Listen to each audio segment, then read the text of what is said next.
Et bienvenue à Le Français avec KJ. I'm KJ and I will be your host. Today we are going to continue our series. Hooray. All right. So, the first thing that we're going to need to do is remind ourselves of our goal. I think it's very important to do this every time you get started so that you can stay on track and be consistent.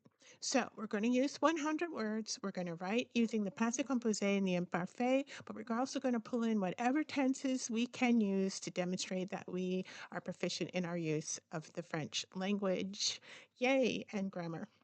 All right, so we're going to tell a complete segment of our series today. This is very important.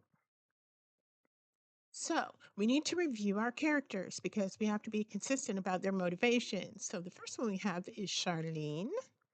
Elle est sérieuse, indépendante, discrète et seule. Remember, she wants to get through her studies with minimal drama. So, elle veut finir ses études sans histoire.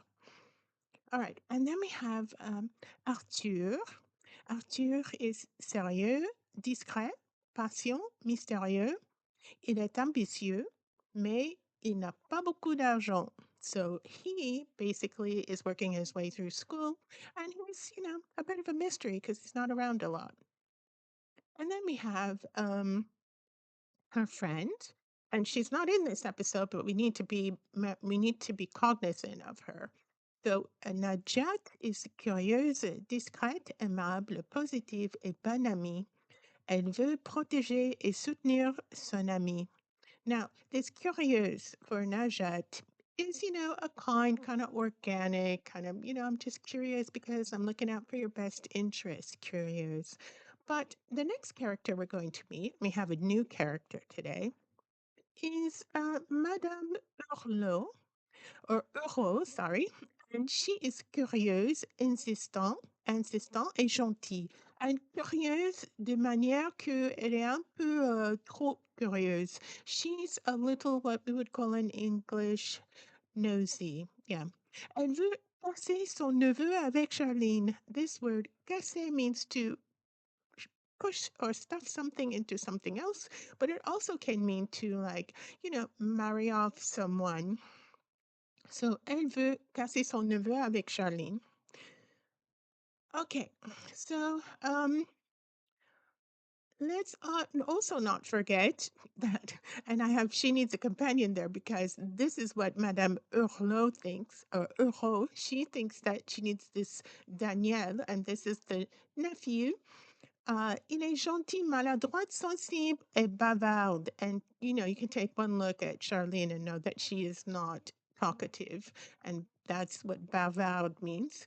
Il veut sortir avec Charlene. I don't think Charlene is really keen on that idea, but we'll see. All right, let's get our a rough draft started. C'était Madame Hurlot. Remember, we left Charlene off at the elevator, and she heard someone say, "Oh, quel plaisir de te revoir, Charlene." So she turns, and voilà, c'était Madame Hurlot. Ah, bonjour, Madame. Tu viens de l'université? Tu as beaucoup de travail, j'imagine. So she's already doing some interesting prodding, Madame Hurlot. En fait, Charline avait fini tous les devoirs à la bibliothèque. Il ne restait que quelques pages de lecture ce soir-là. Okay, so she's already done her work, but let's see what happens. Mon neveu Daniel me rendra visite ce week-end. Peut-être tu seras libre. On peut prendre un café. Daniel était le neveu préféré de Madame Hurlot. Il ne faisait pas secret de son désir de sortir avec Charline.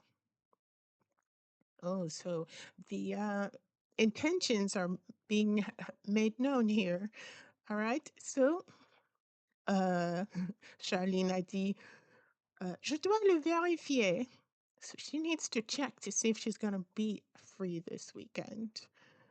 L'ascenseur s'est arrêté et les portes se sont ouvertes. À bientôt, madame. So she's out of there.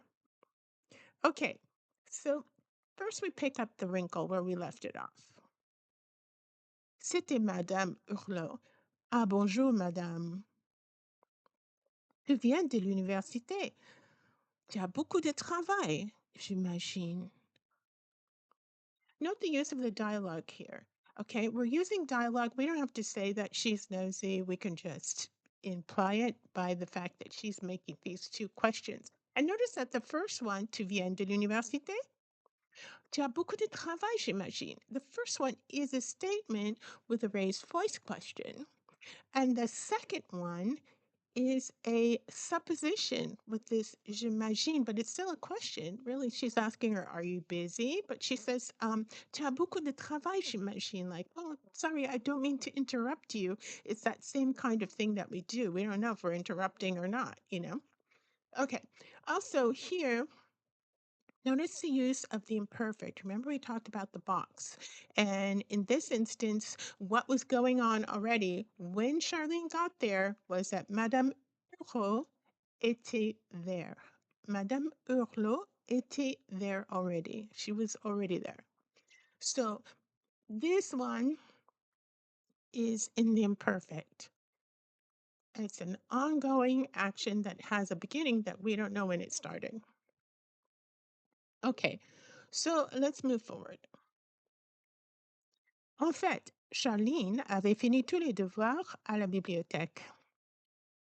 Il ne restait que quelques pages de lecture ce soir-là.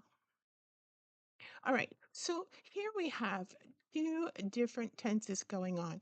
We have the plus-que-parfait here because she had finished that work before the time of the conversation that happens in the story. And note that both those things are in the past tense. So the plus-que-parfait moves one event even further in the past. So she had already done that, okay? And il ne restait, this is an ongoing situation where she has something still, one more thing to do that is left over. Il ne restait que quelques pages de lecture ce soir-là. Next one. We're going to deepen this wrinkle. Mon neveu Daniel me rendra visite ce week-end. Peut-être tu seras libre? Peut prendre un café.